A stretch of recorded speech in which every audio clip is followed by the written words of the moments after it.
নমস্কার, আমি অ্যাডভোকেট দীপশ্রী চন্দ্র।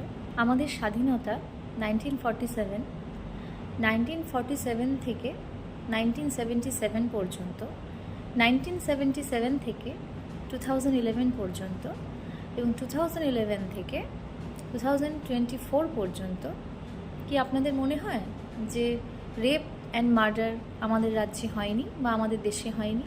নিশ্চয়ই তাই নয়।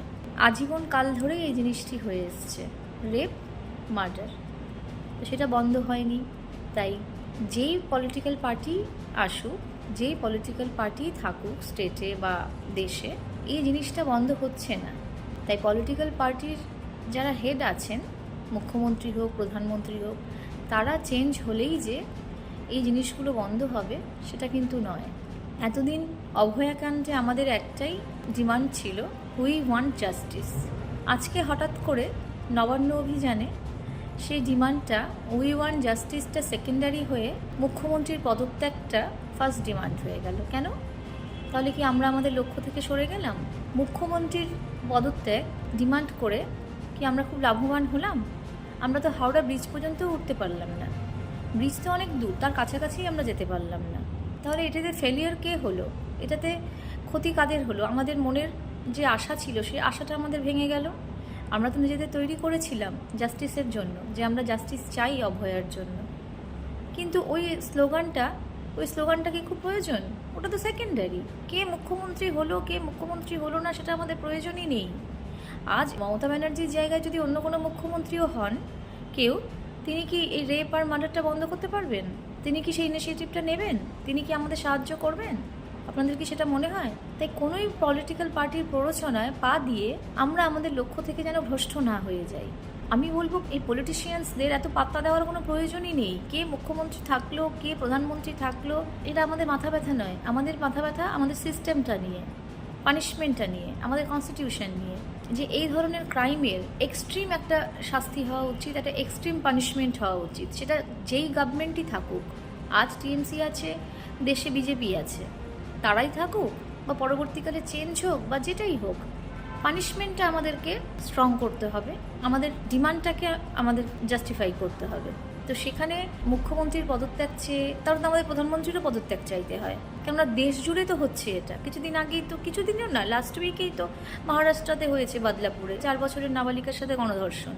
অন্য সমস্ত স্টেটেই এটা হচ্ছে, ইভেন এভরি ডে হচ্ছে। তাহলে আমাদের তো দেশে মুখ্যমন্ত্রী কেন, প্রধানমন্ত্রীরও পদত্যাগ দাবি করতে হবে আমাদেরকে? কিন্তু আমরা তো পাকিস্তানে বাস করি না, আমরা ভারতবর্ষে বাস করি। পাকিস্তানে বাস করলে আমাদের দেশে মুখ্যমন্ত্রী, প্রধানমন্ত্রী এসবদেরকে তুলে দিয়ে বা এদেরকে শোপিস বানিয়ে রেখে আমরা আর্মি বা মিলিটারি শাসন চালু করতে পারি। তো সেটা তো সম্ভব নয়, শিক্ষিত সমাজে তো সেটা সম্ভব নয়।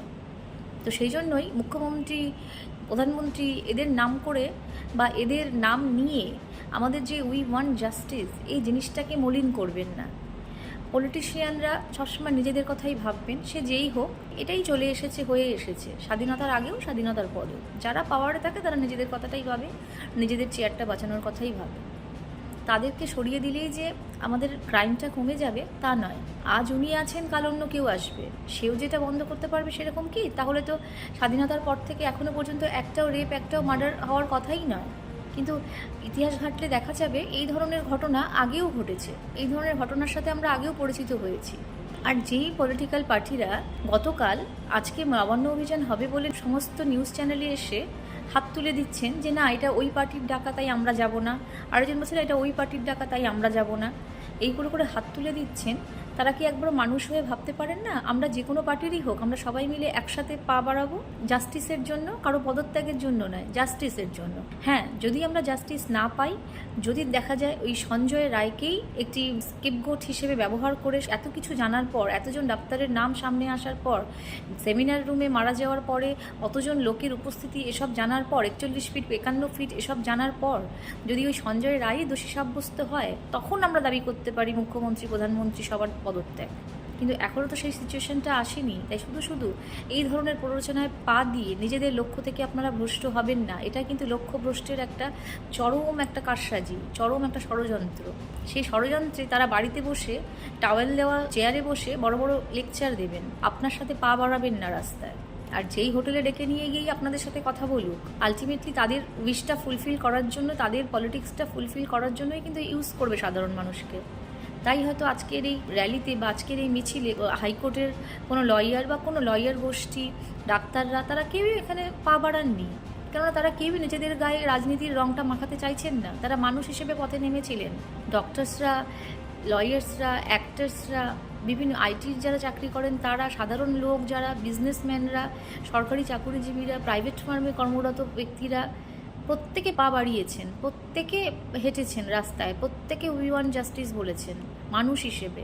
সেখানে কোনো রাজনৈতিক রং লাগিয়ে দিয়ে একজনের পদত্যাগ চেয়ে অন্যজনকে বসানোর তাগিদে নিজেদের এই জাস্টিস, নিজেদের এই মিছিল, নিজেদের এই চাহিদা, নিজেদের এই ডিমান্ডটাকে নষ্ট করবেন না, মলিন করবেন না। আর পলিটিক্যাল পার্টির লোকজনদের জন্য আমি একটা কথাই বলবো, যারা পার্টি করছেন, দলের নেতৃত্বে আছেন, যে কোনো রাজ্যের, আপনাদের হাতে অনেক কিছুই রয়েছে। আপনারা এরকম সবাইকে সবার সাথে ঝামেলা বাঁধিয়ে না দিয়ে, যারা ছাত্র সমাজ আছে বা সাধারণ মানুষ যারা পথে নেমেছে জাস্টিসের জন্য, তাদের লক্ষ্যভ্রষ্ট না করে আপনারা একটা চেষ্টা করুন না সমাজ থেকে এই ক্রাইমটাকে একটু কমানোর। সেই চেষ্টাটা করুন। সেই চেষ্টা আপনারা কীভাবে করবেন? আপনাদের প্রত্যেকটা যে কাউন্সিলর রয়েছে তাদের ওয়ার্ডে একদিন করে মাসে, প্রত্যেক দিন সপ্তাহে বলছি না, মাসে একদিন করে লিগ্যাল অ্যাওয়ারনেস ক্যাম্প করুন। ঠিক যেরকম আপনারা রক্তদান শিবির করেন, ঠিক যেরকমভাবে আপনারা হেলথ ক্যাম্প করেন, ঠিক যেরকমভাবে আপনারা বস্ত্র বিতরণ করেন, ঠিক সেরকম করে প্রত্যেকটি ওয়ার্ডে একদিন করে লিগ্যাল অ্যাওয়ারনেস ক্যাম্প করুন, free of cost. Free of cost মানে যিনি লিগ্যাল অ্যাডভাইজার থাকবেন তিনি ফ্রি অফ কস্ট সবাইকে লিগ্যাল কনসালটেশন দেবেন, সবার সমস্যা শুনবেন, সবাইকে জানাবেন কার কী সমস্যা, তাতে কী হতে পারে। এতে সমাজের ক্রাইম সম্পর্কে অবগত হতে পারে, লিগ্যাল রাইটস সম্পর্কে অবগত হতে পারে, তাদের লিগ্যাল অ্যাওয়ারনেসটা বাড়বে। তো এতে কী হবে, কোনো ক্রাইম করার আগে সে কিন্তু ভাববে যে ওই ওয়ার্ডে কিন্তু আমি লিগ্যাল কনসালটেশনে গিয়েছিলাম, তখন কিন্তু আমি এটা জেনে এসেছিলাম, তার মানে এটা হলে কিন্তু এটা হতে পারে। বা পরের মাসে উনি আবার বসবেন, ওনার কাছে গিয়ে একবার আমি জিজ্ঞেস করি এটা হলে কি হবে। তো এটা সবাই করতে পারেন, এটা করা উচিত। বস্ত্র বিতরণ, কম্বল বিতরণ, রক্তদান শিবির এসবের মতোই সাথে এটাও করুন। আপনারা 3-4জন বাউন্সার নিয়ে ঘুরছেন, নিশ্চয়ই এটা ভেবেই যে আপনার উপর কোনো অ্যাটাক করতে পারে। ওই বাউন্সারদেরকে তো আপনি স্যালারি দিয়ে রাখছেন, সেই একজন বাউন্সারকে সরিয়ে দিয়ে সেই স্যালারির টাকাটা খরচা করেই মাসে একবার করে করুন না আপনাদের ওয়ার্ডে বা আপনাদের জুরিসডিকশনে, আপনাদের কনস্টিটিউশনে। একমাত্র 2জন ছাড়া 10 নম্বর বড় চেয়ারম্যান তিনি, যেখানে আমি ফ্রি লিগ্যাল কনসালটেশন করি প্রত্যেক শুক্রবার, এবং আমাদের 95 ওয়ার্ডের যিনি কাউন্সিলর তিনি, এই 2জন 95 ওয়ার্ডের কাউন্সিলর, তিনি 2021 থেকে এটা করছেন আর খুব অ্যাক্টিভলি করছেন, এবং বড় চেয়ারম্যানও 2022 থেকে এটা করছেন, খুব অ্যাক্টিভলি করছেন। এবং তাতে আমরা অ্যাটলিস্ট গলগ্রিন থানা, যাদবপুর থানায় এফআইআরের সংখ্যা অন্য সমস্ত থানা থেকে অনেকটাই কম, কারণ এখানকার লোকেরা অনেক কিছু জানতে পারছে, তাদের লিগ্যাল অ্যাওয়ারনেসটা আছে। সেজন্যই বলবো, এই নিজেদের মধ্যে ঝামেলা বাঁধিয়ে না দিয়ে, ছাত্র সমাজ যারা পথে নেমেছে জাস্টিসের জন্য তাদেরকে একে অপরের সাথে থেকে দূরে না করে আপনারা নিজেরা একটু ইনিশিয়েটিভ নিন, যাতে সমাজ থেকে একটু ক্রাইমটা কমে এবং সবার মধ্যে একটা লিগ্যাল অ্যাওয়ারনেস আসে, লিগ্যাল রাইটস সম্পর্কে তারা জানতে পারে। এটাই আমার রিকোয়েস্ট থাকবে আপনাদের কাছে, পলিটিশিয়ানসদের কাছে। এই যে ছাত্র সমাজকে উই ওয়ান্ট জাস্টিসকে দ্বিতীয় করে দিয়েছেন এবং মুখ্যমন্ত্রীর পদত্যাগটাকে প্রথমে এনে দিয়েছেন, এটা না করে আপনারা এগুলো করুন। নমস্কার।